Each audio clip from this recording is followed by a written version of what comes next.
30 pieces of silver. That is what they paid him. 30 pieces of silver. The price of a slave in ancient Israel. Not a king, not a prophet, not even a respected merchant. A slave. And Judas Iscariot, one of the 12 men who had walked closest to Jesus for 3 years, took the money, counted it, and went looking for an opportunity. But here is what nobody tells you about Judas. What happened after is not the story you think you know. We need to go back to the beginning, because to understand what happened to Judas after the betrayal, you need to understand who Judas actually was before it. He was not a random follower. He was not someone who wandered in from the crowd and attached himself to the movement. He was chosen. Jesus looked at Judas, knowing everything he knew, and chose him, called him, invited him into the inner circle of 12 men who would walk with him, eat with him, watch him heal the sick and raise the dead, and speak words that rewrote the understanding of God. Judas was there for all of it. He was there when Jesus fed 5,000 people with 5 loaves of bread and 2 fish. He was there when Lazarus walked out of a tomb 4 days after he died. He was there on the Mount of Transfiguration. He was there at the Last Supper, reclining at the same table, eating the same bread, drinking from the same cup. And Jesus, on that last night, did something that stops me every time I read it. He washed Judas's feet. The Son of God knelt on the floor of that upper room and took the feet of the man who had already made the deal to hand him over and washed them. He knew what Judas had done. He knew what was coming. He had said it himself, "One of you will betray me." And when they asked who, he said, "The one I give this bread to." And he gave it to Judas. And then he said, "What you are about to do, do it quickly." That moment has fascinated theologians for 2,000 years. Was Judas fulfilling a role that had to be filled? Was he a pawn in a larger plan? Or was he a man who made a genuine choice and lived with the full consequences of it? The answer is more complicated than most people are willing to sit with.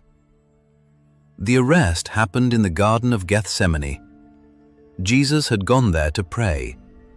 His disciples were with him, falling asleep while he sweated blood in the darkness. And then, torches, soldiers, temple guards, a crowd armed with swords and clubs sent by the chief priests. And at the front of that crowd, Judas. He had arranged a signal. "The one I kiss, that is the man. Arrest him." He walked up to Jesus in the garden and said, "Rabbi," and kissed him. Rabbi, teacher, the word of honor and respect, the word a student used for a beloved master. And Jesus said to him, "Judas, are you betraying the Son of Man with a kiss?" Not an accusation, a question. "Judas, are you really doing this with a kiss?" And the soldiers stepped forward, and they arrested Jesus. And Judas stepped back into the crowd. And that was the last time the Gospels record them in the same space. Part 2. What happened next is where the story gets complicated. Because the Gospel of Matthew tells us something about Judas that most people never stop to examine properly. When Judas saw that Jesus had been condemned, the text says he was seized with remorse. Not satisfaction, not relief, not the calculated calm of a man who had gotten what he wanted. Remorse. The original Greek word, metamaletheus, carries the weight of a grief that changes you from the inside. A regret so deep, it physically alters something. Not just, I feel bad about this. Something closer to, I cannot live in a world where this is what I did. He went back to the chief priests and the elders, the men who had paid him, the men who had used him, the men who had needed someone on the inside and found their man and paid their 30 pieces of silver. And he said to them, I have sinned. I have betrayed innocent blood. He said it out loud to the men who had commissioned the act. He stood in front of them and said, the man I handed over is innocent. What I did was wrong. And they said, what is that to us? That is your problem. Read that again. What is that to us? That is your problem. The men who had approached him, who had initiated the arrangement, who had placed the silver in his hands and sent him out to do what they needed done, washed their hands of him the moment he was no longer useful. Judas had been a tool, and tools get put down when the work is finished. He threw the silver into the temple, all 30 pieces. He did not spend it. He did not keep it. He did not use it to start a new life somewhere far from Jerusalem where nobody knew what he had done.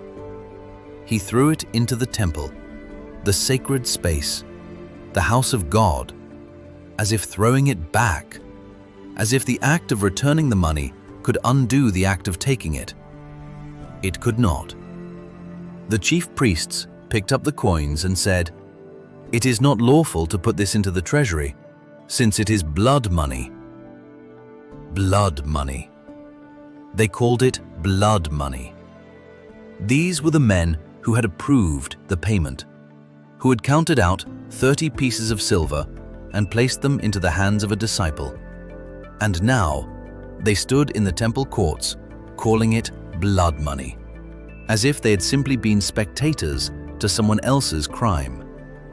They used the money to buy a field, a potter's field, a place to bury foreigners, a piece of ground nobody else wanted, and it became known as the field of blood. Then Judas went and hanged himself. Matthew 27, verse 5. 5 words in the original Greek.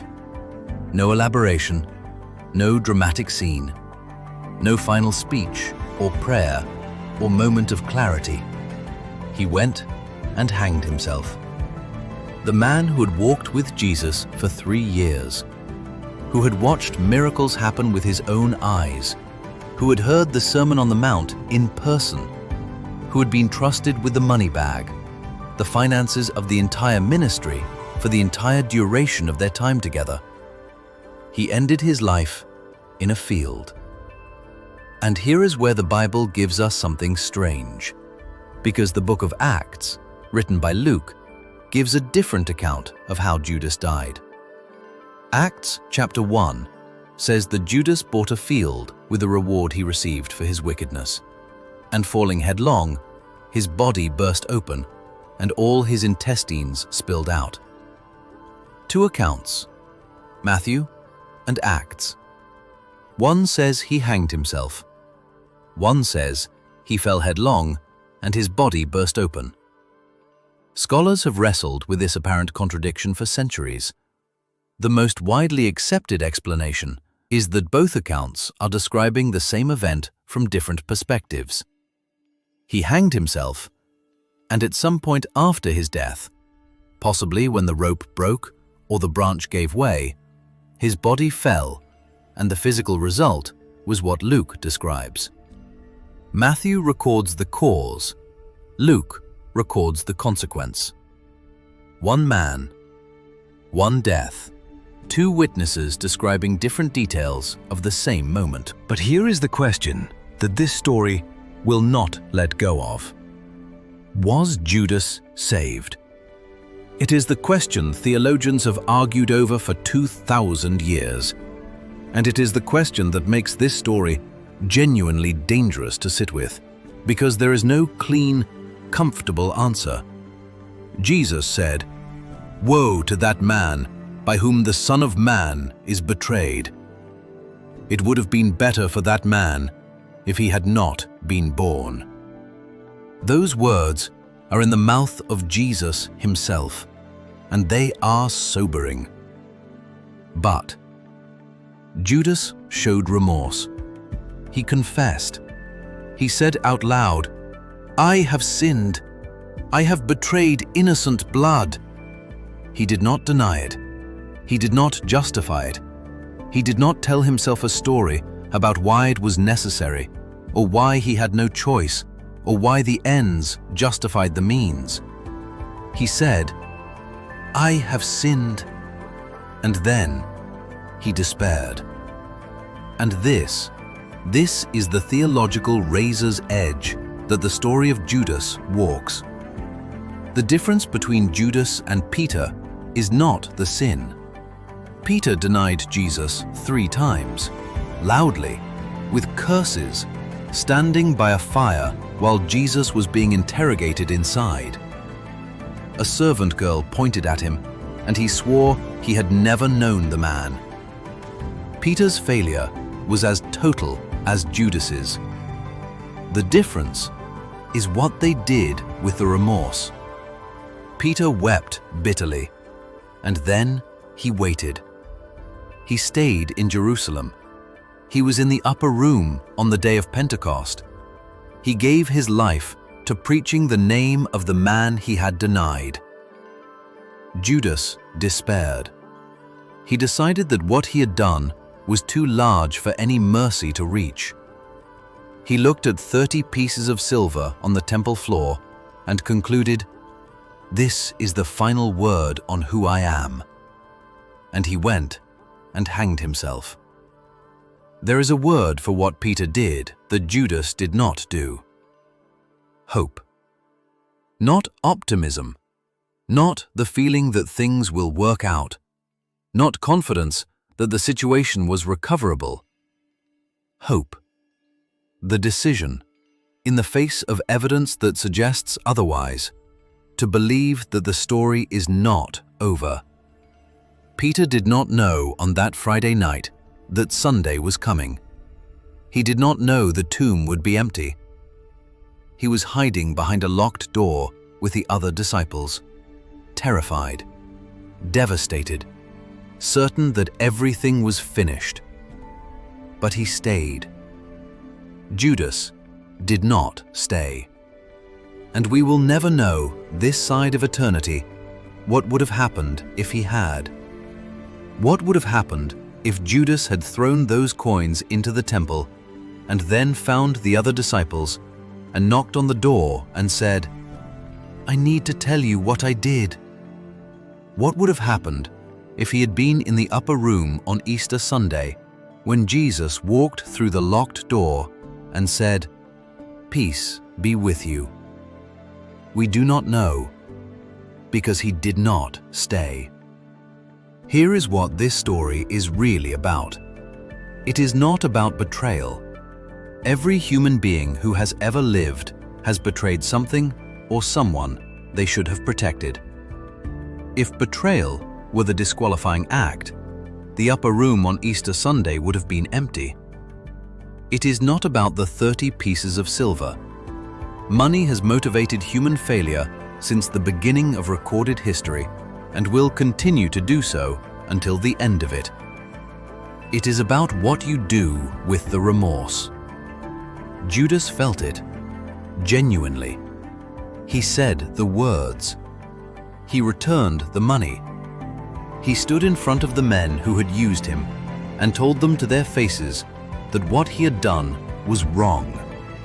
And then he concluded that the wrong was larger than any possible mercy. And that conclusion, That specific thought was the most devastating mistake of his life. Because the man he had betrayed was at that exact moment being beaten and mocked and prepared for crucifixion, specifically so that wrongs exactly like Judas's wrong could be absorbed and finished and paid for. The sacrifice Judas thought made his sin unforgivable was the sacrifice that could have forgiven it. He just did not stay long enough to find out. So here is what the story of Judas asks every person watching this. What have you done that you have decided is too large for mercy to reach? What is the thing you carry that you have quietly concluded puts you beyond the reach of the God who hung on a cross specifically to reach people exactly like you? Because the difference between you and Judas is not the size of what you did. It is whether you stay. Peter stayed, broken, ashamed, with no guarantees about how it would end. He stayed, and Sunday came. Sunday always comes. But you have to stay long enough to see it. Drop a comment below. Tell us what this story stirred in you. Share this with someone who is in a place of deep remorse right now. Someone who has concluded that what they have done is too much. Tell them to stay. And if this is your first time here, welcome. We go where it is uncomfortable. We open the stories that have been closed too long. Subscribe. Turn on the notification bell. The story of Judas is a warning and an invitation at the same time.